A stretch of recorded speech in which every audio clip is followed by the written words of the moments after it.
It was supposed to be a quiet, perfect evening, the kind of night that might finally change everything. I had spent the whole afternoon in our small Portland kitchen, carefully preparing Dylan's favorite dinner: creamy truffle mushroom risotto, garlic roasted asparagus, and a freshly baked sourdough loaf I'd made from scratch the night before. I even lit candles, set the table with the good plates. Everything was intentional, precise, because tonight I was going to tell him. I was pregnant, 6 weeks along. Our baby, growing quietly inside me. He didn't know yet. No one did. Well, except for the woman who ruined it all. Joanne.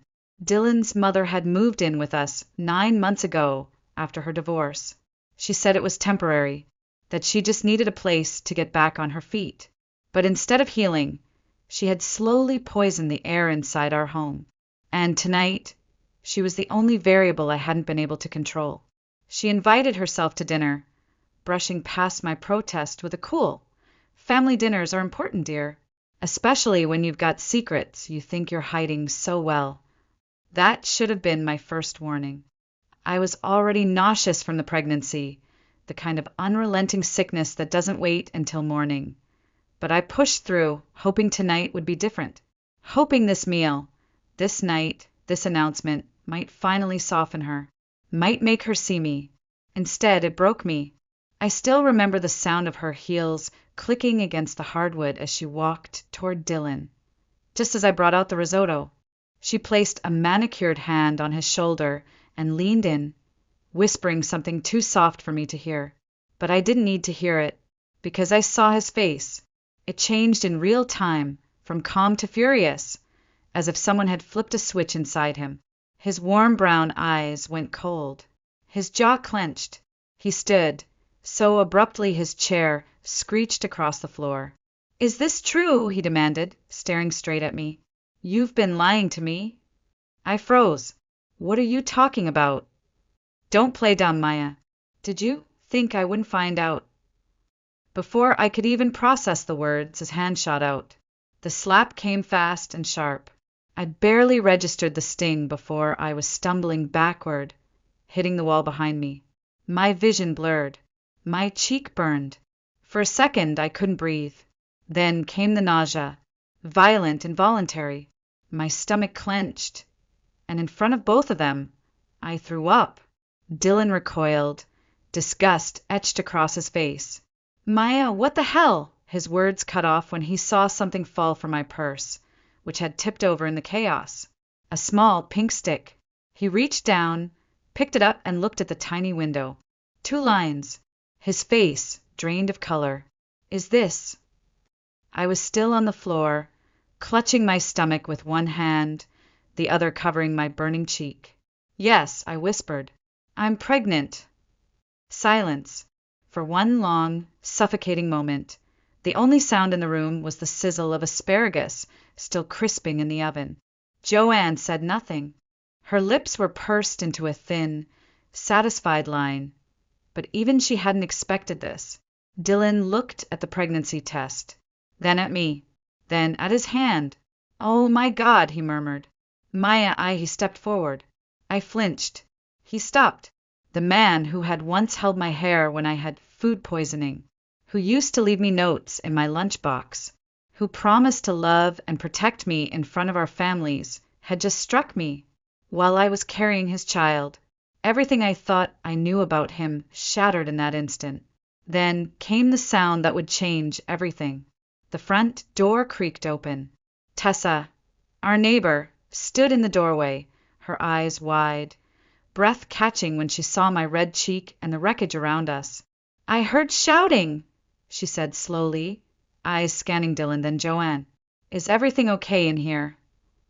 I opened my mouth, but I couldn't say the word yet. No, nothing was okay, and I didn't know if it ever would be again. I met Dylan on a rainy Friday afternoon at Juniper and Brew, the cozy little cafe tucked between Powell's bookstore and the old movie theater on 11th. I was sitting near the window, grading a stack of children's books for the library's reading program, when a man juggling 2 iced coffees and a phone in his mouth stumbled past my table, and knocked over my entire pile of paperwork. "Oh, God, no, no! I'm so sorry," he said, voice muffled by the phone he tossed aside to grab napkins. "Please don't hate me. I swear I'm not usually this clumsy." I laughed, not because it was funny, but because he looked so genuinely horrified. His efforts to blot the papers were hopeless, but endearing. A complete stranger, apologizing over and over, red in the face, trying to save a worksheet about dinosaurs. "Let me make it up to you," he pleaded. "Coffee? Dinner? A new stack of children's books." I remember looking at him, tall, messy hair, kind eyes, and saying, "Start with dinner." That was the beginning. Dylan was golden. Kind, attentive, funny in a way that didn't need to be loud. He was an architect with a deep love for old houses and a habit of sketching people when he thought they weren't looking. He called me fascinating, treated my job at the public library like it was the most noble profession in the world. We got married a year later, in the fall, beneath a canopy of turning leaves. Our vows were quiet, honest, and filled with laughter. We bought a small house on the east side, old but full of charm, and talked about having children someday.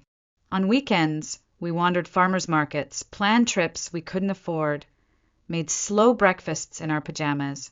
It was simple. It was good. It was real. Until she moved in. "It's just temporary," Dylan said when Joanne called crying, 2 suitcases packed and nowhere to go after her second divorce. "She's heartbroken, Maya. She just needs a little time." I wanted to be understanding. I really did. But even from the beginning, Joanne made it clear I was not what she had imagined for her son. She never said it directly. That wasn't her style. Instead, it was small things. "Are you sure that's what you're wearing, dear? This risotto's a bit underseasoned, don't you think? Dylan works so hard. You should really give him more protein." She rearranged my spice rack while I was at work. Told me which laundry detergent Dylan used to prefer. Left passive-aggressive sticky notes about how to fold his t-shirts. At first, Dylan brushed it off. "That's just Mom," he said. "She doesn't mean anything by it." But slowly, her influence crept deeper. He started noticing things he'd never commented on before. The way I loaded the dishwasher, the time I spent on calls with my sister, my grocery choices, and those little criticisms. They always followed long, whispered conversations between him and Joanne, behind closed doors, over cups of tea late at night. Once, I overheard her on the phone. "She hides things, Dylan. I've seen her sneaking off to the bathroom. Probably stress. Or something else. Are you sure she's not keeping secrets?" My blood went cold. At the time, I brushed it off. I wanted to believe Dylan knew better, that he loved me enough to see through her need for control. But with every passing month, it got harder to tell where her voice ended and his began. Then, 3 weeks ago, I found out I was pregnant. And for a moment, everything else faded. I wanted to believe it would change things, that maybe this would be the moment he'd come back to me, that the man I married still lived somewhere inside him. But Joanne was always one step ahead. Looking back now, I realized Joanne never needed proof. She only needed doubt. And once that seed was planted in Dylan's mind, she watered it every day. I started noticing how quiet he became after speaking with her, how his eyes lingered a little longer when I said I was tired, how he'd glance sideways when I came back from the bathroom. The warmth in our conversations was gone, replaced by pauses, suspicions, and silence. Then came the night I caught Joanne eavesdropping. I had just returned home from work at the library, head pounding from nausea I couldn't explain away anymore. I went straight to the bathroom, as I had so many times lately, and closed the door. When I stepped out, there she was, Joanne, standing by the hallway, eyes narrowed like a hawk. "You've been running to the bathroom at odd hours," she said coolly. "Anything you want to share?" I forced a smile. "Just stress." She raised an eyebrow. "Funny. I had that same stress before I found out I was pregnant with Dylan." I walked past her without replying, but her meaning was crystal clear. From that day forward, her behavior shifted into something sharper, more pointed. She began checking the trash cans. Just organizing, she claimed. She hovered while I cooked, criticized how long I left food on the stove. "Smells like someone's hiding something," she'd mutter, loud enough for Dylan to hear. And he did. He'd enter the room with that same tight jaw, ask if I was feeling okay, ask again and again why I'd been distant if I had something to say. But how could I? I wanted to tell him about the baby. I had this dream in my head, me, him, our favorite meal, candles glowing, and a little onesie in a gift box. That's how I wanted him to find out. Just the two of us, before the world and before his mother got involved. But fear kept stopping me. Not just fear of his reaction, but fear that he wasn't really him anymore, that he had become her. That maybe if she told him the sky was green and I was lying, he'd believe it. So I waited. I kept saltine crackers in my library desk drawer, claiming I was just cutting back on sweets. I blamed my exhaustion on a book drive. I told myself I just needed a few more days, a perfect moment, one quiet night where we could be alone, where maybe I'd feel safe again. That moment never came. Instead, Joanne made sure of it. It was a Wednesday. Rain clung to the windows like it always did in early spring. I was in the kitchen layering the truffle risotto, heart pounding, stomach churning, nerves tangled in 1,000 knots. The onesie, white with tiny forest animals, was hidden in a gift box by the table. I kept glancing at it, imagining Dylan's face when he opened it. But then I heard her voice. She was in the living room, on the phone. I couldn't hear everything, but the words I caught were enough. "She's hiding something, I know it. Probably having an affair, running off every chance she gets. My son deserves better than that." My hands shook as I set the dish in the oven. An affair? Is that what she told him? Is that what she whispered in his ear? It all made sense, his growing coldness, the way he flinched when I touched him, the way his questions turned from curious to accusatory. She was poisoning him against me, not with facts, but with fear, with manipulation dressed as maternal concern. And worse, he believed her. I stared at the oven timer, watching the seconds tick down, feeling the weight of every second I had stayed silent, every second I had tried to keep the peace, every time I swallowed my instincts and played nice. And I knew, deep down, that whatever happened at dinner that night would change everything. I just didn't realize how fast everything would fall apart. The next few hours after that night were a blur, of tears, of pain, of disbelief. Tessa didn't ask questions. She just grabbed my coat, my bag, and gently guided me out the door, shielding me from Dylan's stunned expression and Joanne's sharp voice echoing behind us. "She's overreacting, Dylan. You know how women get when they're hormonal." But the door slammed shut behind me, and suddenly silence. It wasn't peaceful. It was hollow. My ears rang from the slap. My body trembled from adrenaline and morning sickness. And my heart was cracking in places I didn't know existed. Tessa lived just across the street. Her guest room had once been a cheerful space for her niece, with lavender sheets and string lights around the window. That night, I collapsed onto the bed and curled into myself, clutching my stomach, terrified I might have harmed the tiny life inside me. "I called your doctor," Tessa said gently. "They'll see you first thing tomorrow." I nodded, unable to speak. The next morning, she drove me, held my hand in the waiting room, rubbed my back when I broke down trying to explain what happened. I'll never forget the moment the ultrasound monitor lit up. A small flutter, then the sound, strong, steady, beautiful, the heartbeat of a life not yet born, but already loved. Tears slid silently down my cheeks, not from fear or sadness, from something deeper. The sound wrapped around my broken heart and held it together, just enough. "Do you want me to record it?" the nurse asked gently. I nodded. That night, wrapped in one of Tessa's oversized sweatshirts, sitting on the edge of the guest bed, I stared at my phone for a long time. I had promised myself I wouldn't contact him. Not after what he did. Not after how quickly he believed her. But the sound of that heartbeat, it wasn't mine to carry alone. I opened the audio file, pressed play once, closed my eyes, then attached it in a message. Your child's heartbeat. That was all I wrote. No anger, no guilt, no explanations, just the truth. His reply came within minutes. Please, can we talk? Just us. No, Mom. Please, Maya. I stared at the screen, my thumb hovering. My cheek was still tender, the bruise blooming yellow beneath the surface. But I wasn't doing this for him. I was doing it for the baby. I needed answers. I needed clarity. I needed to look into his eyes and see who was still in there if anyone was left. I typed back, tomorrow, 2 p.m., Juniper and Brew. You show up with her, I walk away forever. I won't, he replied. I swear. I'm choosing you this time.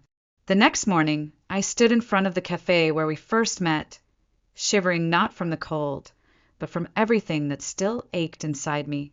Tessa was parked across the street, engine running, eyes locked on me from behind the wheel. My lifeline, just in case. At 2 p.m., sharp, the cafe bell chimed. Dylan walked in, alone.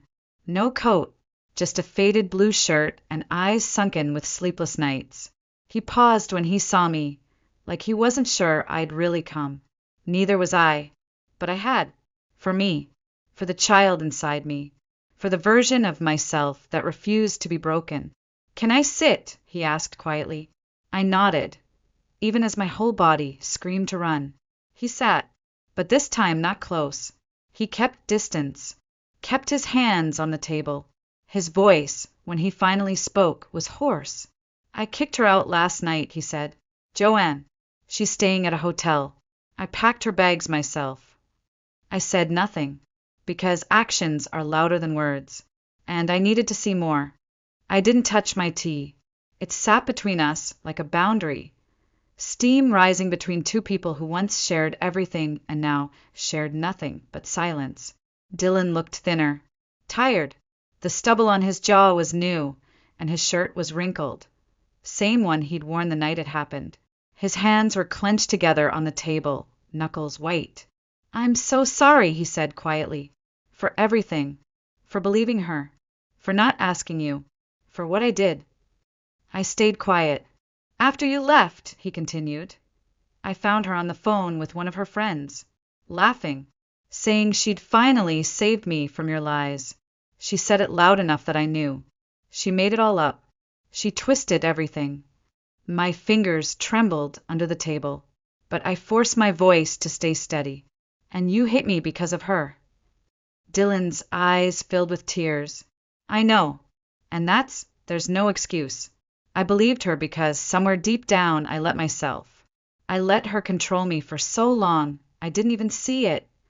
I stared at him, the man who once made me laugh so hard I cried, the man who promised to protect me, the man who had used his hand, not to hold me, but to hurt me. I need you to understand something, I said slowly. You didn't just hit me. You hit us. His eyes dropped to my stomach. I know, he whispered. I do, and I hate myself for it. Then prove it. He looked up, startled. I continued. I have conditions. If you break even one, I'm done. I don't care how sorry you are. I won't raise our child in fear. He nodded once. Okay. 1. Your mother never sets foot in our house again. Not for holidays. Not for visits. Not at the hospital. Nothing. She gets no information about the baby. No photos. No updates. Done. 2. You go to therapy. Alone. Every week. And we do couples counseling too. You start immediately. I already had my first session yesterday. 3. I said, leaning in, my voice like ice. If you ever raise a hand to me again, even once, I will press charges and file for full custody. No second chances. His shoulders dropped, shame folding his body. I wouldn't blame you, he said, then reached into his pocket and slid something across the table. A business card, family law attorney. I already asked her to draft custody papers, he said. If I ever get violent again, you get full custody. No fight, no court. It's in writing. My throat closed up. He was serious. For the first time in weeks, I saw something real in his eyes. Not just guilt, but the will to change. The man I married, buried under layers of control and denial, clawing his way out. Still, I didn't relax. Because words are easy. Change isn't. I'm not coming home, I said quietly. Not yet. He nodded. I understand. And we don't do anything until counseling begins. Already booked, he replied, sliding another card toward me. Dr. Reena Patel, trauma-informed, couples counseling. I don't want promises, Dylan, I said. I want proof. Over time. You don't get to earn me back in a day. His voice cracked. Whatever you need. I took a breath. A long, hard breath. Then here's what I need next, I said. The next doctor's appointment. You can come. His face lit up like I'd handed him the sun. But Tessa comes too, I added. I'm not ready to be alone with you, yet. Of course, he nodded quickly. Anything that makes you feel safe. For the first time since that night, I allowed myself a flicker of something fragile. Not forgiveness, but maybe the beginning of something else. Something stronger. Respect. Boundaries. Accountability. As we stood up to leave, Dylan glanced at me one last time. I should have chosen you from the beginning. No, I said softly. You should have chosen yourself, and unlearned everything she ever taught you. Then I walked out first. And this time he didn't try to follow. It started with a text. Dylan, your mother's outside my library. I was sitting at my desk in the youth wing, organizing new arrivals for the spring reading program, when I saw the silver Lexus SUV parked across the street. Engine running. Joanne in the driver's seat, sunglasses on, unmoving. Watching. My third graders were out back for an author visit, so it was just me inside. My hands trembled as I typed the message. She's been there 20 minutes. Just watching the front door. His reply came fast. Don't move. I'm calling the police. 15 minutes later, 2 officers arrived. From behind the library blinds, I watched as they approached her car. Joanne immediately turned on the tears. Trembling hands, cracking voice, the perfect victim. I'm just worried about my son, she said, loud enough that I could hear her through the glass. His wife is unstable. She's keeping me from my grandchild. Then her tone shifted, sharp as a knife. She trapped him with that baby. She's poisoning him against me. Ashley, the library assistant, stood beside me, eyes wide. Want me to film this? She whispered. You mentioned you might need evidence for that restraining order. I nodded. My fingers clenched the windowsill. But my heart had already begun to shift. Not with fear, but with clarity. This was who Dylan had grown up with. That night, during our couples session with Dr. Patel, I showed Dylan the footage. He didn't speak for a long time, just stared at the screen, hands pressed to his forehead, eyes glassy. I never saw it before, he whispered. She's exactly like when Dad left. She'd scream, cry, make herself the victim, and I always believed her version. Dr. Patel's voice was calm, steady. Generational patterns of emotional abuse are hard to break, Dylan. But every time you choose Maya over her manipulation, you're breaking the cycle. He turned to me. I want that cycle broken before our daughter is born. And just like that, it became real. Our daughter. The next week, I had another ultrasound.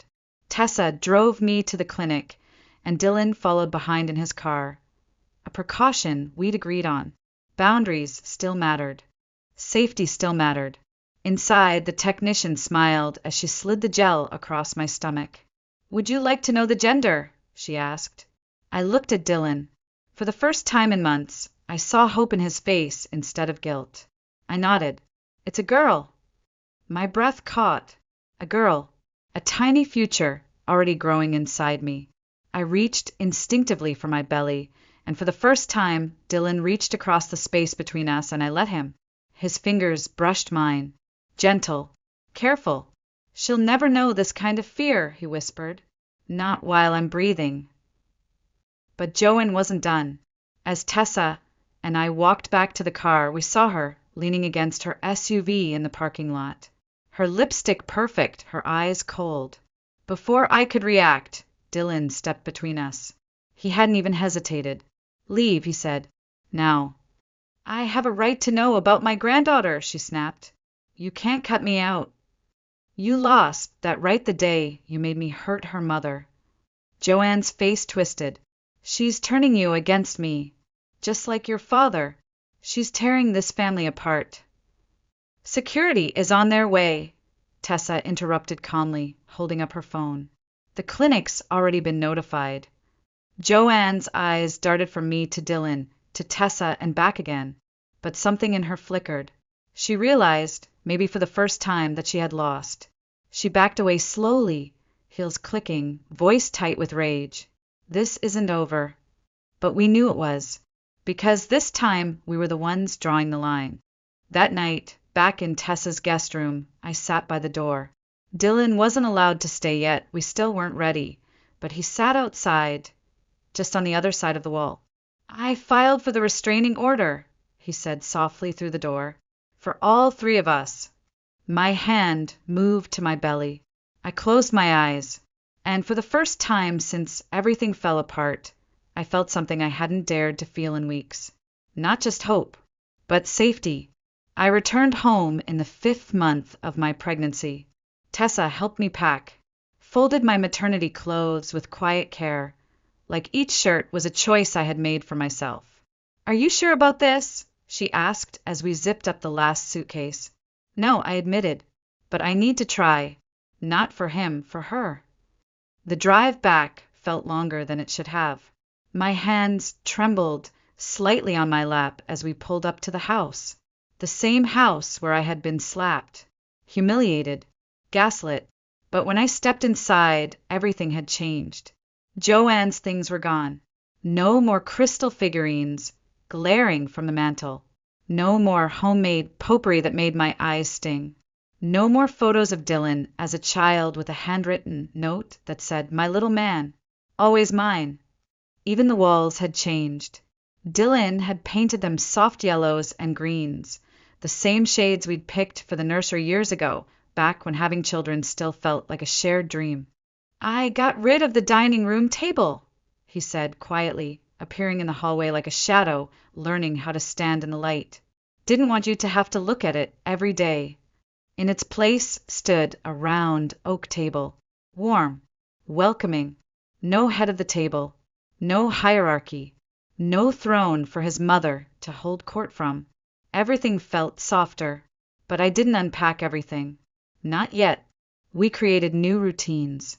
Dylan would text before coming home, even if it was just from work. We cooked together, small things. He never assumed, never acted like he was entitled to closeness. He knew now everything was earned. Every decision about our baby was made together. No whispers, no interference. And then came the first test. At 7 months, a package arrived at my workplace, beautifully wrapped with a silver ribbon.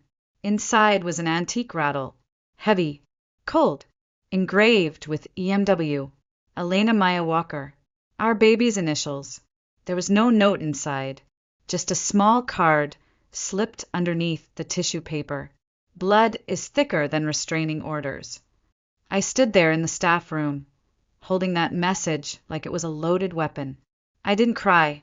I took a photo, sent it to Dylan, and 20 minutes later, he showed up at the library, the rattle in hand, marching straight to our lawyer's office. She's testing boundaries, he told the attorney. I want that documented. That night, he found me in the nursery, sitting in the rocking chair we'd assembled the weekend before, hands pressed to my belly. I'm scared, I whispered. What if she never stops? Then we never stop either, he said. Every time she pushes, we push back, with truth, with the law, with each other. I won't let her near our daughter. We met with Dr. Patel the next morning to build a full safety plan. We created new passwords for daycare pickup, installed security cameras, informed neighbors and friends. Even Tessa's partner Tom, a local police officer, agreed to be our emergency contact. Every step made me breathe a little easier. Then we got a call from the hospital. Someone had been calling, pretending to be my mother, asking about my birth plan. "Joanne, I'll change the registration," Dylan said instantly. "Different hospital. I'll register you under Tessa's address. No one else will know." I nodded, throat tight with anxiety. But I couldn't ignore what I saw in him now. How fast he moved, how thoroughly he protected. How different he was from the man who once stood silent while I cried in our kitchen. "You're doing the work, Dr. Patel said in our next session. "Both of you. That's what matters." And it did. Because the nursery we built together wasn't just a room. It was a symbol of reclaimed space, of healing, of the kind of love we wanted our daughter to know. Not the love that controlled, but the love that protected. Labor began at 2:13 a.m. on a Tuesday. It wasn't dramatic, just a slow tightening across my lower back that grew more frequent with each hour. By 4 o'clock, I woke Dylan. By 4:05, he was already in motion. He followed the plan exactly. Tessa was called, the hospital bag already in the trunk, the car seat secured, the cameras on, front door locked, back door double-checked. No signs of the silver Lexus.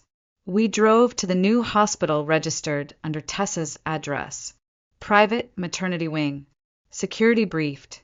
Our OB already waiting. The delivery room was nothing like what I had feared. No screaming. No chaos. Just steady breathing. A hand holding mine. Dylan at my side. Tessa just outside the door like a sentinel.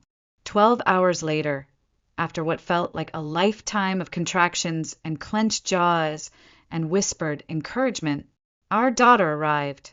Elena Maya Walker. Tiny, pink, lungs screaming with life. A perfect cry.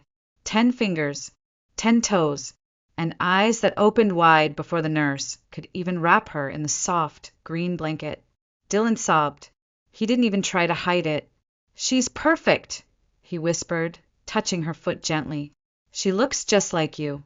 I held her against my chest, heart wide open, arms trembling not from exhaustion, but from love that cracked through every scar, every bruise, every broken moment before this. This was ours. This was what we fought for, until someone tried to take it again.